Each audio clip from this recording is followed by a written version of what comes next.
माँ लक्ष्मी की कृपा पाने के 20 उपाय। दोस्तों, विपत्ति में घिरे किसी भी प्राणी के लिए तिनका भी सहारा होता है, लेकिन बहुत कम जातक जानते हैं कि प्राचीन धार्मिक ग्रंथों में दी गई सीख को अपनाने मात्र से कैसे भी बुरे दिनों से बाहर निकला जा सकता है। आइए जानते हैं भाग्य चमकने के कुछ सरल उपाय। नंबर 1, प्रतिदिन चींटियों को शक्कर मिला हुआ आटा खिलाएं। माना जाता है कि ऐसा करने से आपके पाप कर्मों का क्षय होगा और पुण्य कर्म उदय होंगे।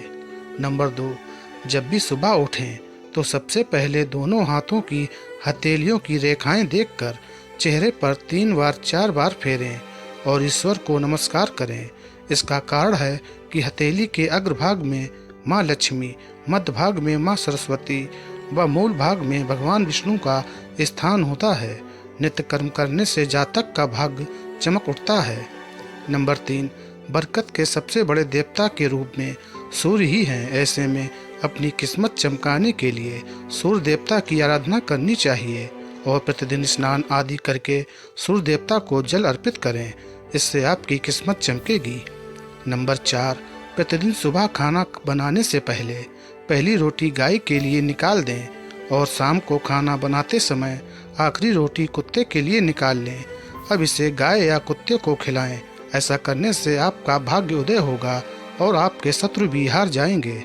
गौ माता धरती पर ईश्वर का वरदान मानी जाती हैं। ऐसा करने से सभी मनोकामनाएं पूरी होती हैं। नंबर 5, घर में स्थापित देवी देवताओं को रोज ताजे फूलों से श्रृंगारित करना चाहिए। घर में स्थापित देवताओं को फूल आदि अर्पित करने से भी प्रसन्न होते हैं व साधक का भाग चमका देते हैं। नंबर 6, अपने निवास में प्रतिदिन सुबह झाड़ू पोंछा करें। शाम के समय घर में झाड़ू पोंछा ना करें। ऐसा करने से माँ लक्ष्मी रूठ जाती हैं और आर्थिक हानि का सामना करना पड़ सकता है। नंबर 7, किसी भी तालाब, झील या नदी में मछलियों को नित्य जाकर आटे की गोलियां खिलाएं। माँ लक्ष्मी को प्रसन्न करने का ये बहुत ही अचूक उपाय है। नियमित रूप से जो ये उपाय करता है, कुछ ही दिनों में उसकी किस्मत चमक जाती है। नंबर 8, जब भी किसी महत्वपूर्ण कार्य के लिए घर से निकलें तो उसके पहले अपने माता पिता और घर के बड़े बुजुर्गों के चरण स्पर्श करें और आशीर्वाद लें। माता पिता को प्रत्यक्ष देवता माना गया है। ऐसा करने से सभी विपरीत ग्रह अनुकूल हो जाते हैं और शुभ फल प्रदान करते हैं। नंबर 9, ध्यान रहे कि जब भी आप घर में प्रवेश करें तो कभी खाली हाथ न जाएं। घर में हमेशा कुछ न कुछ लेकर ही प्रवेश करें, चाहे वो पेड़ का पत्ता ही क्यों ना हो। नंबर 10, प्रतिदिन सुबह पीपल के पेड़ पर 1 लोटा जल चढ़ाएं। मान्यता है कि पीपल में भगवान विष्णु का वास होता है। रोज ये उपाय करने से भगवान विष्णु प्रसन्न होते हैं और शुभ फल प्रदान करते हैं। नंबर 11, यदि आपको अपने कारोबार में घाटा हो रहा अथवा आप व्यापार में सफलता पाना चाहते हैं तो नित्य प्रातः मंजन करने के बाद तुलसी के 2 पत्ते खाएं। हर बुधवार को गणेश जी का दर्शन करें। कैरियर की बेहतरी के लिए मध्यमा उंगली में एक लोहे का छल्ला धारण करें। हर शनिवार को निर्धनों को सिक्कों का दान करें। नंबर 12, यदि आप दुर्भाग्य से पीछा छुड़ाना चाहते हैं तो प्रतिदिन अपनी छत पर मिट्टी के पात्र में पक्षियों के लिए दाना पानी की व्यवस्था करनी चाहिए। इससे धीरे धीरे आपकी समस्याओं का अंत होने लगता है और आपका दुर्भाग्य सौभाग्य में बदलने लगता है। इसके साथ ही अपने घर के बाहर भी पशुओं के लिए पानी की व्यवस्था करनी चाहिए। इससे भी आपका भाग्य जागृत होता है। इसके साथ ही इस बात का ध्यान भी रखना चाहिए कि जिस स्थान पर दाना पानी रखा है वहाँ उचित साफ सफाई रहनी चाहिए। नंबर 13, यदि आपके काम में रुकावटें आ रही तो हर मंगलवार और शनिवार को 1 डंठल वाला पान का पत्ता और लड्डू हनुमान जी को अर्पित करना चाहिए। इससे आपके रुके हुए काम भी बनने लगते हैं। ये उपाय लगातार 7 शनिवार या 7 मंगलवार तक करना चाहिए। मान्यता है कि इससे आपकी बड़ी से बड़ी समस्याओं का भी अंत होता है। ध्यान रखें कि पान का पत्ता एकदम साफ सुथरा यानी कहीं से भी कटा फटा नहीं होना चाहिए। नंबर 14, यदि आपके जीवन में समस्याएं बनी हुई हैं तो घर की रसोई में जिस स्थान पर पानी की व्यवस्था हो वहाँ पर पास में ही प्रतिदिन शाम के समय दीपक प्रज्वलित करना चाहिए। इससे आपके घर में नकारात्मकता का प्रभाव नहीं रहता।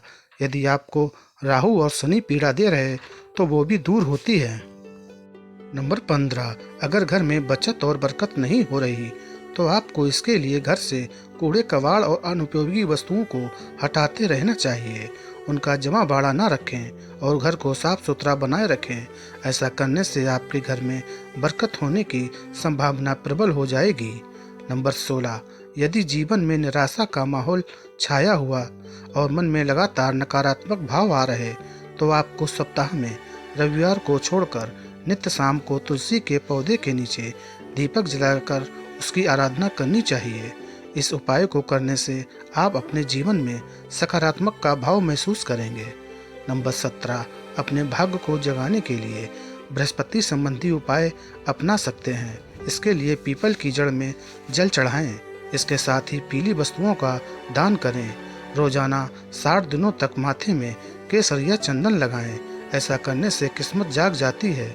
ज्योतिष शास्त्र के अनुसार दान करने से भी ग्रह की स्थिति सही हो जाती है। इसके लिए एक मुट्ठी चावल हथेली में लें और उसमें 1 रुपए का सिक्का रखकर किसी मंदिर में जाकर कोने में रखाएं। अगर मेहनत करने के बावजूद सफलता हासिल नहीं हो रही तो एक सफ़ेद रुमाल में चावल, 1 सुपारी रखकर गांठ बांध दें और किसी मंदिर में रखाएं। रोजाना शाम के समय पूजा करते समय कपूर जलाएं। ऐसा करने से भी आपकी किस्मत जाग जाएगी। बाजार से बड़ा सा काला सूती धागा खरीद लें। इसके बाद अपनी उम्र के हिसाब से इसमें गांठें लगा लें। इसके बाद तुलसी को रस लेकर हर गांठ में लगा दें।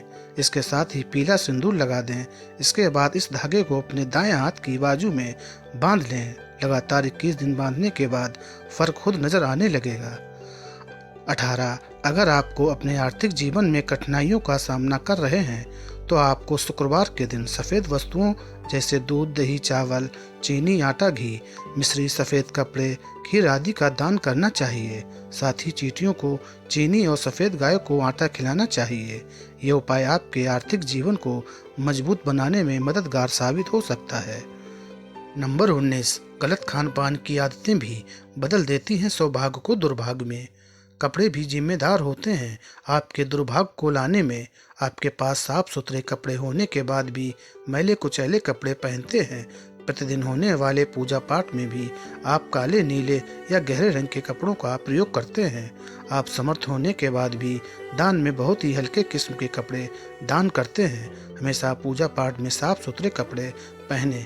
कभी भी दान में हल्के कपड़े का दान ना करें।